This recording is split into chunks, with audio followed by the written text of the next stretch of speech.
regional, cualitativo y cuantitativo. Hay que identificar las relaciones entre la estructura de desigualdad y lo que estaba ocurriendo. Hay que indagar cómo en contextos y territorios determinados la subordinación de las mujeres se entrecruza con otras formas de subordinación. También había que explorar si existe alguna interrelación y o interacción entre tales causas estructurales de la violencia de género y la violencia social. Además, proporcionar información para la construcción de conocimiento estratégico y acción táctica que oriente el diseño y la instrumentación de la política pública. Todo se pedía aquí. Siempre hemos dicho en el equipo, es un estudio muy ambicioso y tenía la ventaja de que cada equipo podía hacer algún tipo de ajuste en términos teóricos y metodológicos para abordar el fenómeno. Por lo tanto, la siguiente, nosotros nos propusimos, que era también parte del objetivo de la investigación, bueno, pues nos dijeron, hay que también hacer un estado del arte de la investigación, ¿no? Es decir, además de todo esto, a ver, indaguen qué se escribe en esas zonas, en esos estados, acerca de la violencia contra las mujeres, sobre sus condiciones económicas y sociales. También, bueno, nosotros nos habíamos propuesto llevar a cabo este contexto económico, social y político, pensar la violencia, investigar la violencia social de la zona noroeste, y en la parte cualitativa, acontecimientos significativos en la violencia contra las mujeres expresado por las propias mujeres en esas regiones. Luego también había que entrarle a consecuencias de la violencia de género personales, familiares y sociales, y luego pues había que hacer las respectivas recomendaciones. Siguiente. La siguiente. Bueno, nosotros partíamos de estos supuestos teóricos, o sea, que es lo que organiza y ordena este trabajo. Primero, el género es una de las formas en las que se ordena la práctica social, una forma de estructurar la práctica social en general y no un tipo especial de dicha práctica. Las relaciones de género contenidas en la práctica social son relaciones entre las personas y los grupos organizados por el ámbito reproductivo que forman una de las estructuras principales de la sociedad de las cuales tenemos información. Las instituciones como el Estado, el lugar de trabajo, la escuela, son espacios para la configuración de género. Se encuentran sustantivamente estructuradas, tomando como base el género. Bueno, y la violencia contra las mujeres es violencia de género. Esto, digamos, nuestro autor de referencia fue Robert Connell, quien a partir de ahí nosotros organizamos todo nuestro esquema, ¿no? Siguiente. Por lo tanto, bueno, pues la propuesta metodológica era, hay que encontrar un contexto explicativo y hay que tratar de encontrar el conjunto de condiciones que hacen socialmente posible y racionalmente comprensible la ocurrencia y el desarrollo de la violencia contra las mujeres y el ambiente de la violencia social que se experimenta en la zona noreste. Bueno, hay que decir que la muerte de mujeres, además de ser un producto social, es un proceso cuyo resultado extremo es para muchas mujeres la muerte. O sea, por lo general los medios de comunicación se quedan con el producto final, es decir, el número de muertes de mujeres que murieron. Es cierto, tienen razón, pero eso, digamos, impacta. Pero ¿qué hay detrás? ¿Qué hubo detrás de eso? ¿Cómo algunos hombres matan a ciertas mujeres y otras no? ¿Cómo ocurre? Hay que dar alguna explicación. Y si esto tiene que ver con el contexto, y desde luego el contexto de violencia que nosotros encontramos, pues era también como un elemento que contagia al conjunto de las relaciones sociales. Siguiente. Bueno, en este cuadrito, como ustedes pueden ver, aquí están todos los elementos que nosotros teníamos que meter en juego de la información que en un rato les vamos a proporcionar. Primero, pues las dimensiones del análisis teórico era, vamos a ver cómo están las relaciones de poder en la zona noreste, cómo están las relaciones de producción, cómo está la catesis. Y luego hicimos un análisis de carácter demográfico, socioeconómico, jurídico-político. Tuvimos que entrarle al estado del arte y cuáles eran las percepciones que se tenían sobre el fenómeno. Debo decirles que en muchos lugares las percepciones sobre la violencia son más altas que lo que está ocurriendo. Ese es un fenómeno importante, ¿no? Luego, bueno, había que entrarle con la violencia contra las mujeres en estos ámbitos que ya Mercedes y las compañeras han señalado. Y bueno, todo esto en un contexto de violencia social. Le preguntaban a Eduardo Guerrero, un investigador del Colegio de México, que bueno, pues, ¿qué había pasado con tanta violencia? Entonces dice, bueno, la verdad es que el fenómeno de violencia a partir de los años 2006 en adelante nos agarró por sorpresa. No tenemos una explicación. Y entonces nosotros añadíamos lo siguiente, pues si no hay una explicación para este tipo de violencia que llama la atención, menos lo hay para la violencia contra las mujeres. O sea, es muy complejo, no se imaginan la complejidad que hay para intentar explicar y relacionar tantas cosas que han salido en estos estudios. Adelante. Bueno, ¿cómo procedimos? Pues dijimos, bueno, ¿qué características tienen estos estados, Coahuila, Nuevo León, Chihuahua, Tamaulipas, Zacatecas y Durango? Si los clasificamos en un estrato, en una serie de estratos que por municipios, que hace el INEGI para decir, bueno, son más, las formas de vida en esas localidades es más o menos favorable. Y entonces pues veíamos que una parte importante de los municipios donde nosotros trabajamos, pues estaba entre el 7 y el 5. O sea, municipios que tenían condiciones económicas favorables, que se distinguen desde luego del resto del país. Estados como Nuevo León pues son digamos, de posiciones económicas importantes, muy importantes, digamos que de la tercera ciudad de importancia en el país. Siguiente. Y para este trabajo nos fuimos directamente a algo que a lo mejor muchos de ustedes ya conocen. ¿Qué dicen los índices de desarrollo humano, desarrollo de género y de potenciación de género en la zona en el 2004? De acuerdo a cada uno de los estados, pues nos decía que efectivamente el índice de desarrollo humano en todos estos estados era muy alto, pero cuando se le aplicaba el índice de potenciación de género, es decir, la contrastación entre las condiciones de los hombres y las mujeres ya en las distintas estructuras, pues se desplomaba, ¿no? Se desploma. Y esto, digamos, no solamente en nuestros estados, sino a nivel nacional se desploma. Fíjense cómo, por ejemplo, el índice de desarrollo humano, el índice de diferenciación de género, bueno, pues más o menos estaban ahí alcanzados, pero cuando ya se introducían elementos y cómo andan las diferencias entre hombres y mujeres, ¡pum!, se venía abajo. Siguiente. Y entonces nos metimos, ¿qué está pasando con las mujeres? ¿Cuál es su posicionamiento en el gobierno? Pues nos encontramos que en los poderes ejecutivos de los estados de la zona noroeste solamente había una gobernadora. El caso de Zacatecas es una situación bien especial, a ver si luego hay chance de comentarlo, pero es bien especial. En ese momento que estábamos estudiando había una gobernadora, la presidenta del Congreso era una mujer y la presidenta del Poder Judicial era una mujer. Los programas de orientación, digamos, de la defensa de la mujer estaban operando. Y entonces nosotros nos encontramos, no decimos que hay una relación directa, pero nos encontramos que ahí la violencia contra las mujeres tomó otro giro. Algo suponemos que debe de estar ocurriendo para esto. Bueno, en el caso de las legislaturas locales, de 224 diputados de los estados de la zona noreste, solamente el 23% eran 52 mujeres eran diputadas. En los congresos de Tamaulipas y Zacatecas fueron los de mayor representación, 34 y 30. En el Congreso de Durango solamente había 10 diputadas. El PRI ha llevado a más mujeres, 10.3, enseguida del PAN, 6.7 y finalmente el PRD con 1.8. Siguiente. Las mujeres en los ayuntamientos, ahí la cosa es todavía una penuria total.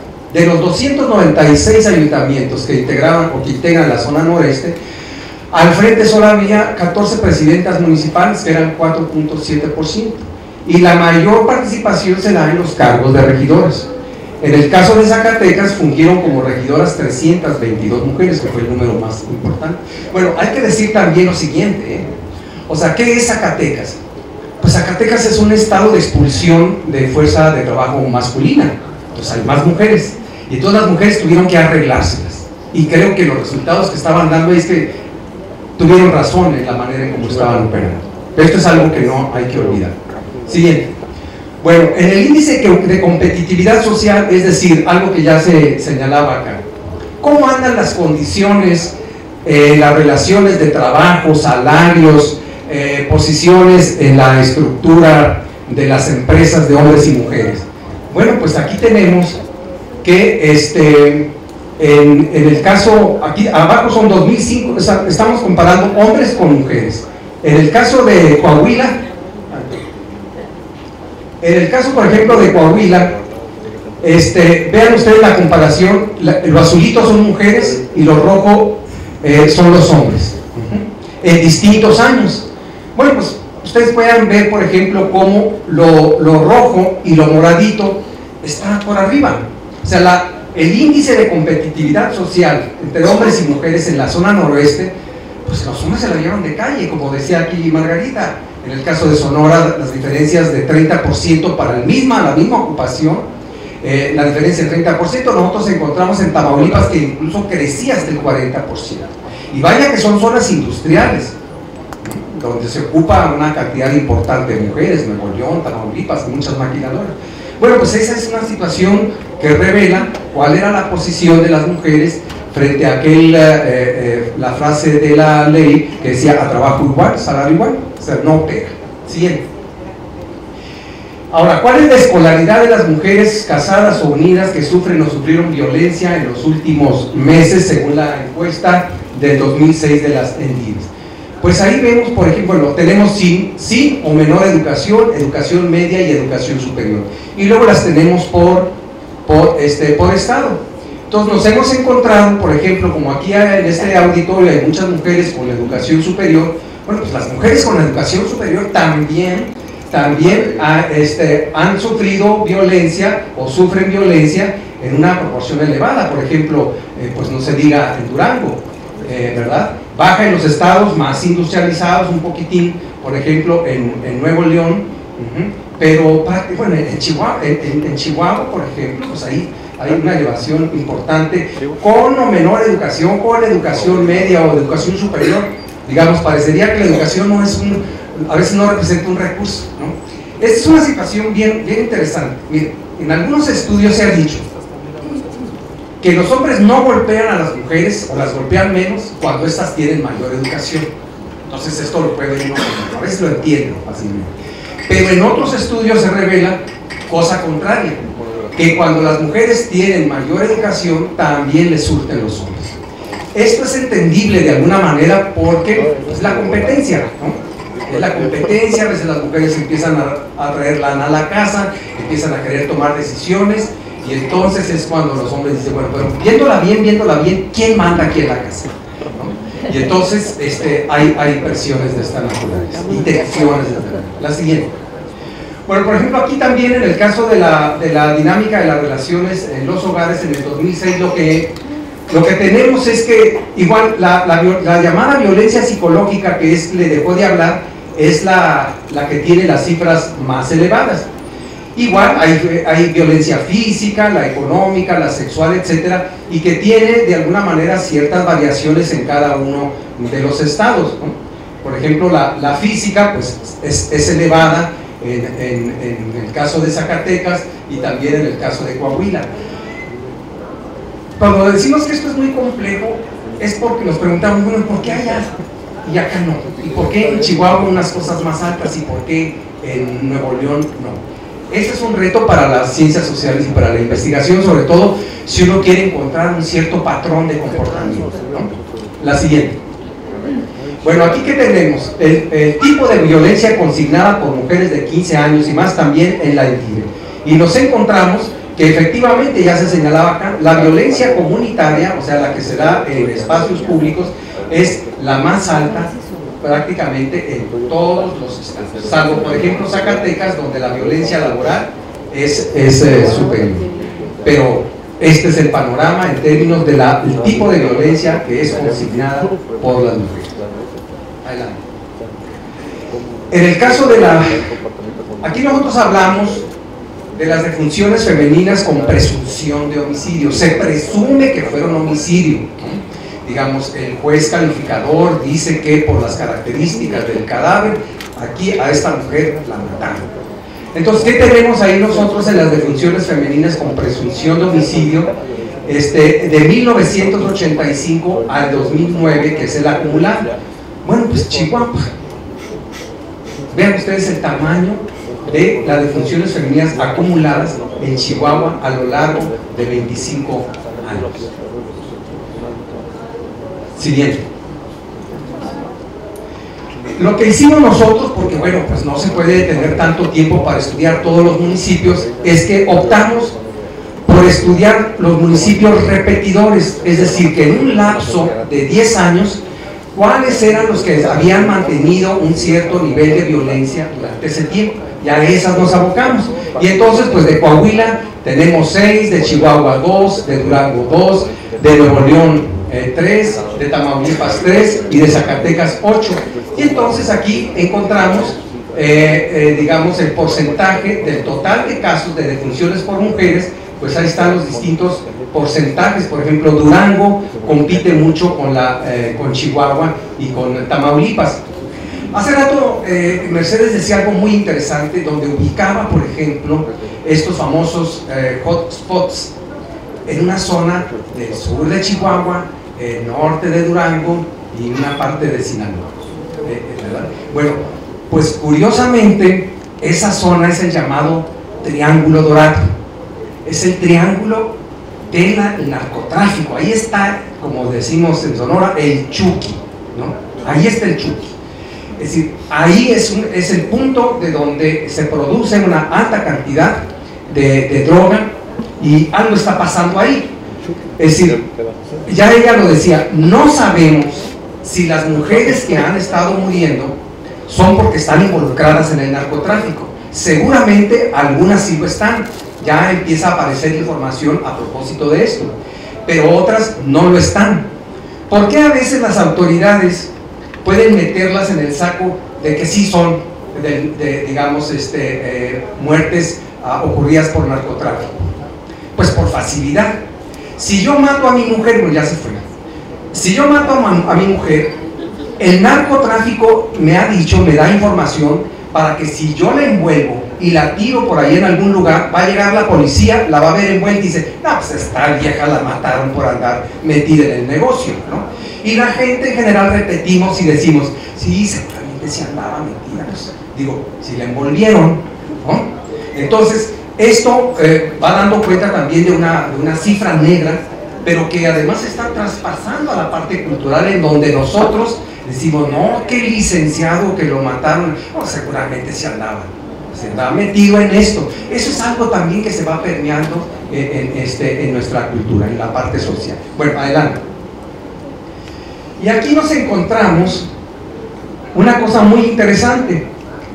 En estos estratos de municipios de vida más favorable a menos favorable, resulta que las defunciones femeninas con presunción de homicidio estaban en las zonas donde hay lana, donde está el recurso, donde hay una situación favorable de vida económica frente a otros. Ahí están, miren, en 7-6, Torreón tiene 33% de las defunciones, y en una estrato 7 y en un estrato 6 el 46%. Ahí tenemos. Entonces, esto nos estaba diciendo, desde luego, que las muertes, las defunciones femeninas con presunción de homicidio están ocurriendo en las ciudades y en aquellas ciudades y en aquellos estados con niveles de vida económicos importantes. La siguiente. Bueno, acá esto es continuación. Aquí tenemos, por ejemplo, en el caso de Nuevo León, ahí está, por ejemplo, Apodaca, que tiene en 7 y 6 estratos, Guadalupe, Monterrey, Tamaulipas, en fin, ahí están los estados donde ocurren las defunciones femeninas según estos estratos. Igual, en los estratos 7 y 6. Adelante. Bueno, y aquí, esto es un hallazgo muy interesante, se los voy a platicar. Resulta que un investigador del colegio, ¿verdad? También del Colegio de México, del CIDE, Eduardo Calvario es un profesor también de ahí del departamento, que le entró con nosotros a este trabajo. Resulta que hizo un ejercicio y dijo, a ver, vamos a ver aquellos estados donde el gobierno federal de Felipe Calderón hizo operativos federales. Y entonces se encuentra que los famosos operativos federales en esos estados, la violencia en general, cuando llegaban el operativo, en algún momento dado bajaba, pero luego crecía. Y en otros ni se inmutaba, crecía. Entonces dijimos, bueno, ¿y si nosotros hacemos ese ejercicio para el caso de mujeres, qué pasaría? Pues pasó lo más grave, por ejemplo, salvo Zacatecas, que en los estados donde hubo operativo y donde no hubo operativo, las muertes de mujeres no solamente se mantuvieron, crecieron. ¿Por qué? ¿Quién sabe? No sabemos por qué, ¿no? Pero crecieron. Salvo en el caso de Zacatecas, por ejemplo, el comportamiento fue diferente. Por eso conviene, aquí hemos estado insistiendo, los interesados e interesadas, hay que entrar a la página porque hay muchos detalles ahí que hay que estudiar. Ahorita nada más estamos poniendo estas fotografías, es decir, con operativos o sin operativos. Y acuérdense que en el sexenio pasado, pues los operativos eran como la gran cruzada para rescatar a las ciudades donde había alta violencia. Pues resultó que no. Este asunto tiene también algo que ver con estudiosos que le están metiendo ya con más detenimiento al asunto. La diferenciación entre, es decir, ustedes saben, la delincuencia organizada tiene, por decir algo, distintas especialidades. Hay una delincuencia especializada, organizada, que se especializa en el narcotráfico, pero hay otra en secuestros, en robos, etc. Pero resulta, a la hora de la lógica de lo que está pasando con los famosos cárteles, lo hemos estado viendo, que cuando se descabeza un cártel, entonces hay una lucha interna entre los cárteles por dominar. Y si hay alguien, digamos, que es reconocido como el que puede llevar el negocio, adelante. Pero si no, entonces hay alguien que le disputa y esto se parte. Que fue en el caso, por ejemplo, de Zetas y el Golfo.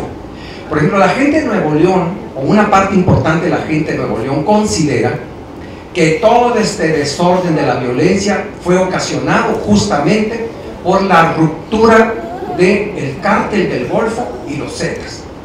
Y entonces ustedes saben que en esta lógica, el que es más violento es el que puede llamar la atención, no del Estado necesariamente, aunque también de las policías, porque el mensaje es, ya saben a qué atenerse, pero es más bien un buen mensaje.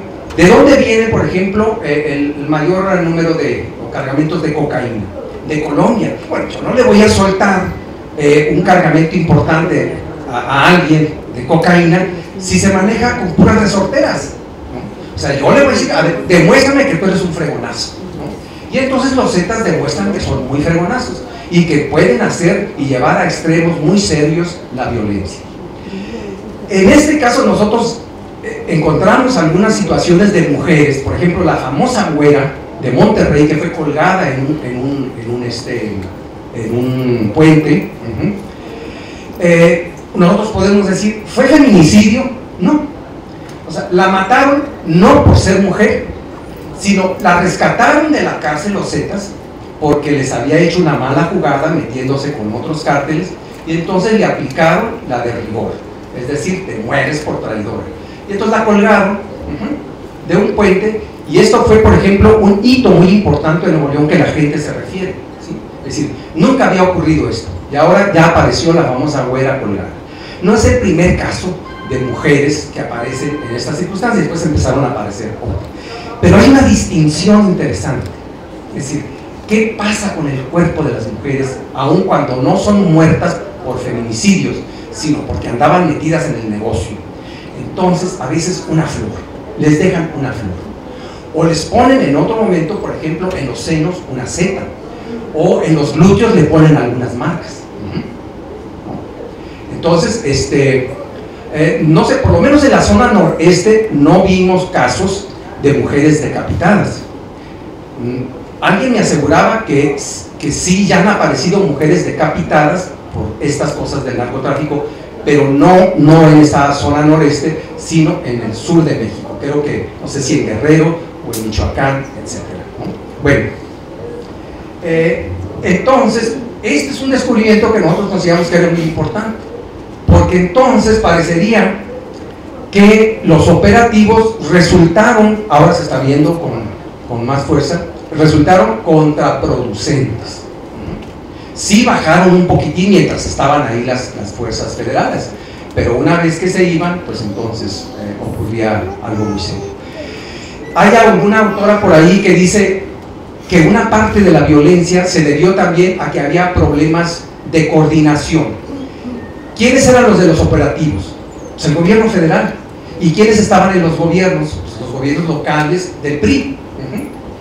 Y en algunos municipios, por ejemplo, nosotros ya hemos hecho un conteo de todos los municipios repetidores y todos prácticamente, un altísimo porcentaje eran presidentes del PRI.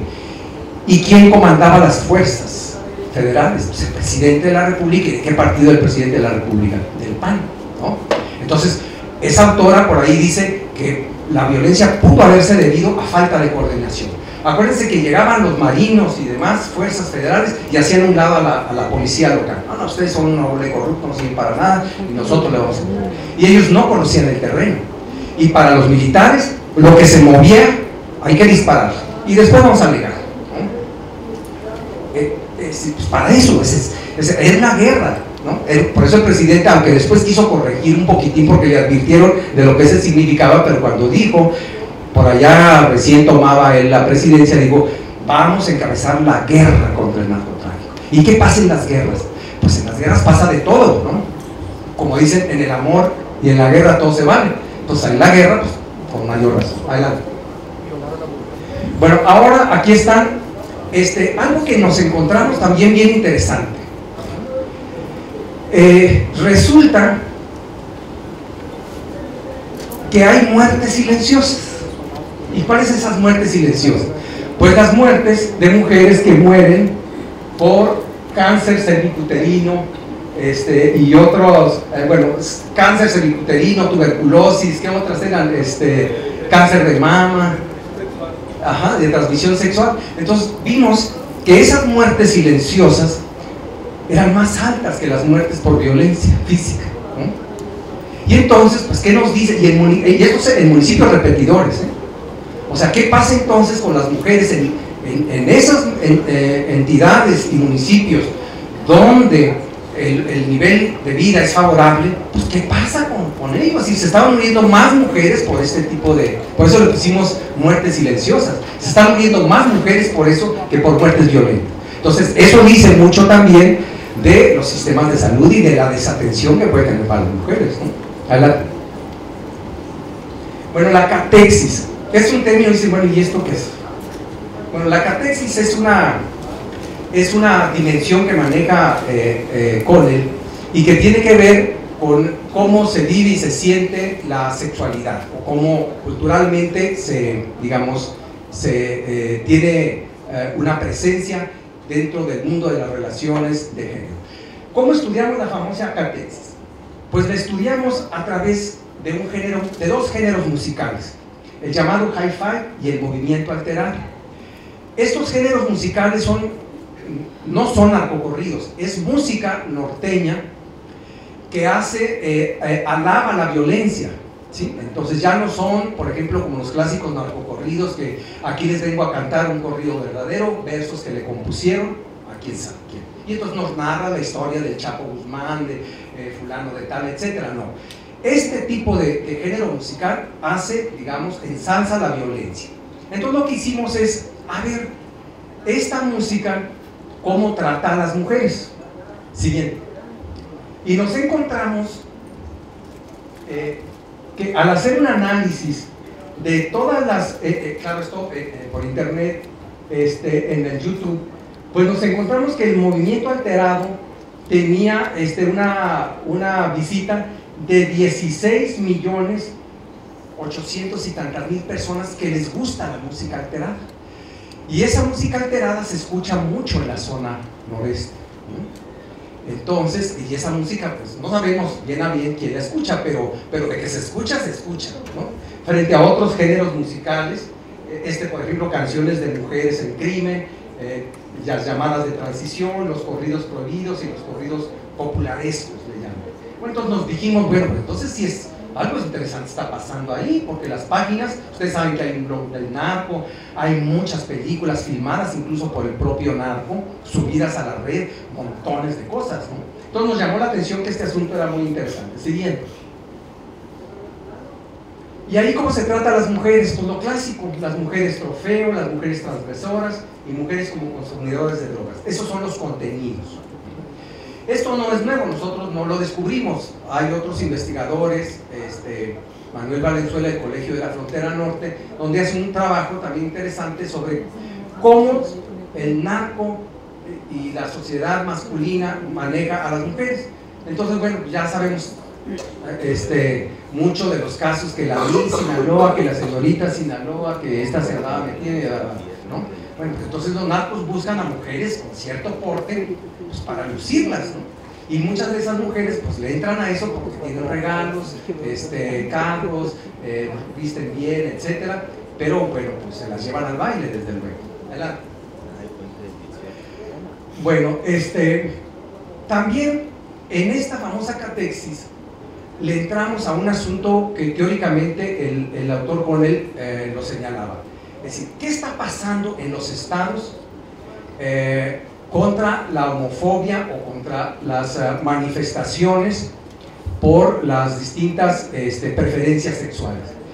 Entonces nos encontramos que hay en todos estos estados hay un movimiento, digamos, contra los homosexuales muy duro, y hay muertes de homosexuales.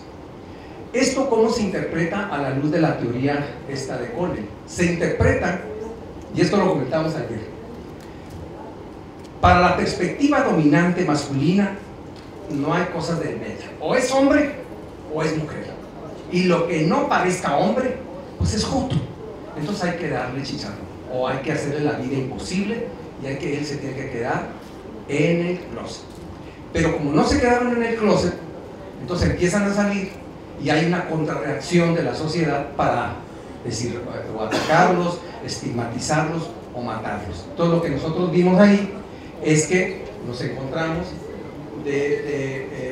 bueno, esto es en la encuesta nacional que marca si un poco qué tanto los niveles de aceptación que tienen los mexicanos respecto de, por ejemplo, si permitiría que una persona homosexual viviera en su casa.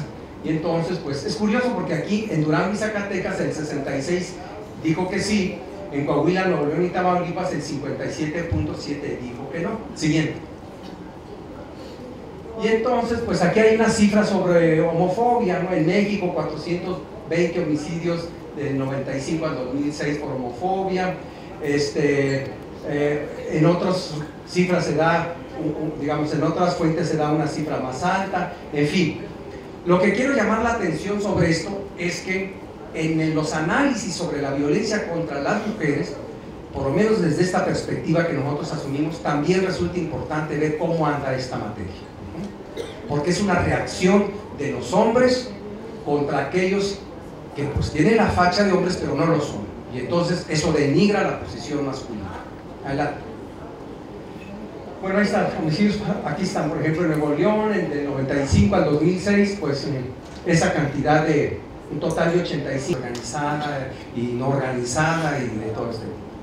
Y entonces, que esa era la causa fundamental de por qué han aumentado los feminicidios y de las limitaciones en que estaban viviendo las mujeres. Pero señalaban algo que aquí las compañeras también indicaron. Pues el problema es la impunidad. O sea, matan y no pasa nada. No pasa absolutamente nada. Y entonces, pues resulta que las instancias encargadas de procurar justicia no hacen nada. Entonces, ¿qué es lo que pasa digamos, en la mentalidad de los hombres o las personas que digamos, ante una tensión prefieren resolver esa tensión por el lado de la violencia?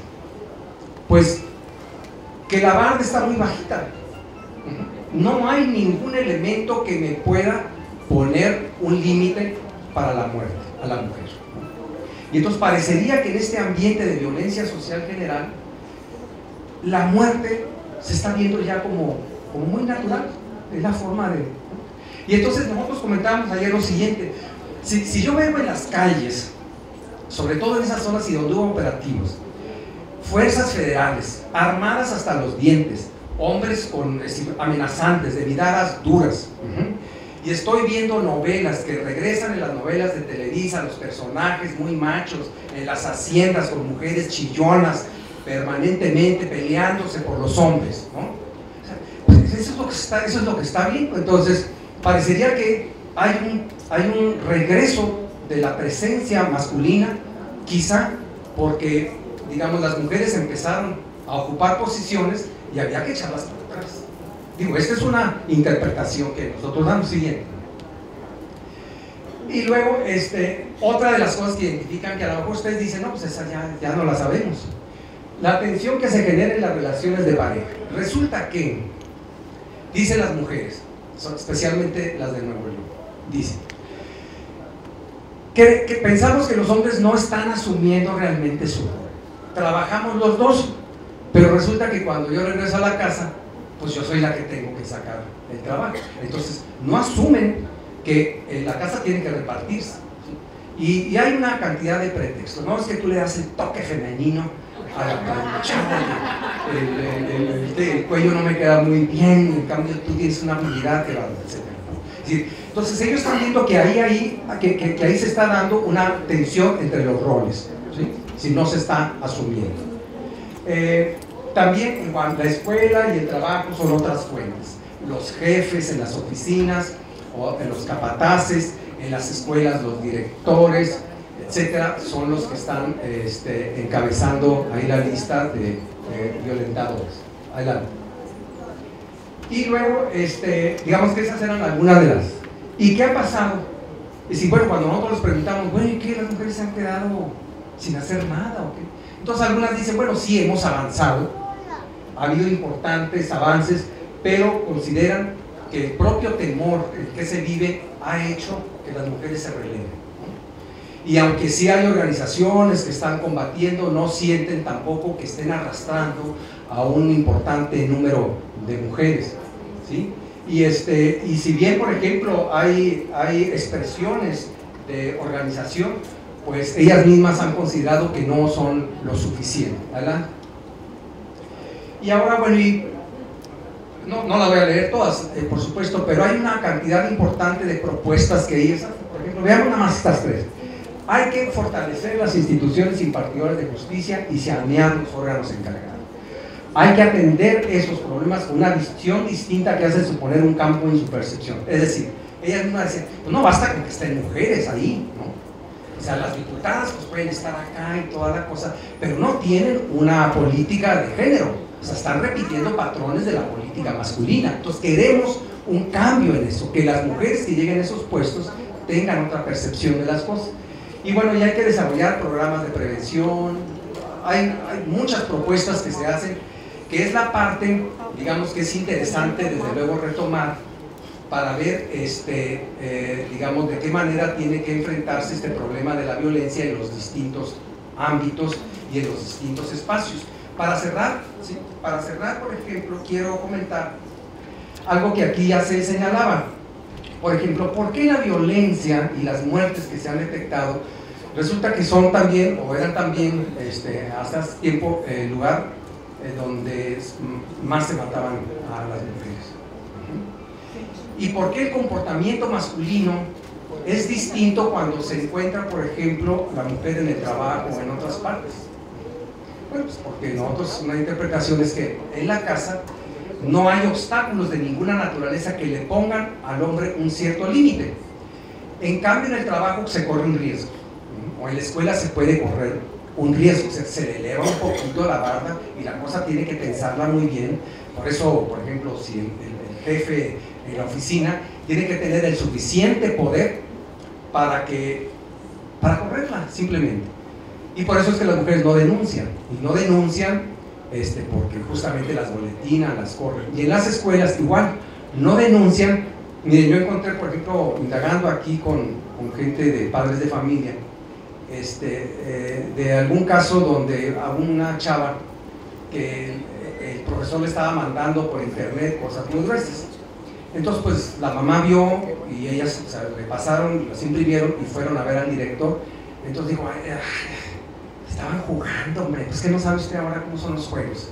Sí, nada más que él es el profesor y ella es mi hija que está en secundaria. Dijo, pues ¿cómo le hacemos? Pues mire, si usted va a denunciar esto, la que va a salir perjudicada es la chava. ¿Y por qué? Pues porque va a andar en boca de todos, van a decir, esta chava, ¿cómo no? Si andaba tras la calificación y le movió acá esto y papá y demás. ¿Qué le parece mejor si la cambiamos de turno? Que me voy a ir con el sindicato, ni se meta, porque por ahí el sindicato va a defender al profesor. No, ¿y para qué le digo? Llevar un proceso de estos, no, ahí se la vaya, o sea, desanimándola constantemente. Entonces, pues voy a tener que ir a ver al secretario de salud, de educación, para ver qué se puede hacer. Esa historia ya no la supe porque ya hasta ahí llegó la conversación, porque apenas iba a haber ese caso, ¿no? Entonces, bueno, y como así debe haber muchos, pero como no se denuncian justamente por esto y las que pierden son las mujeres, pues entonces las cosas quedan ahí sin investigar. Bien, pues termino diciéndoles que este asunto desde luego es un problema bien complicado, bien complejo, y si es complejo para entenderlo, pues por supuesto para encontrar medidas de cómo enfrentarlo, pues la cosa también es difícil. Yo recomiendo, bueno, ahora ya cambió el gobierno en Zacatecas, pero o sea, hay que analizar qué pasó en Zacatecas cuando las mujeres estaban en una serie de posiciones políticas muy importantes y desarrollaron programas. Claro, cambió el gobierno, se fue el gobernador fue el PRI, y lo primero que hizo el gobernador fue decir, bueno, se acabó el Instituto Zacatecano de la Mujer, le vamos a dar una oficina ahí en la esquina, y entonces todas las mujeres dijeron, se va nada, ¿no? Y empezaron y lucharon y demás, y se quedó. Y no solamente se quedó, sino se quedó con mayores atribuciones. Gracias.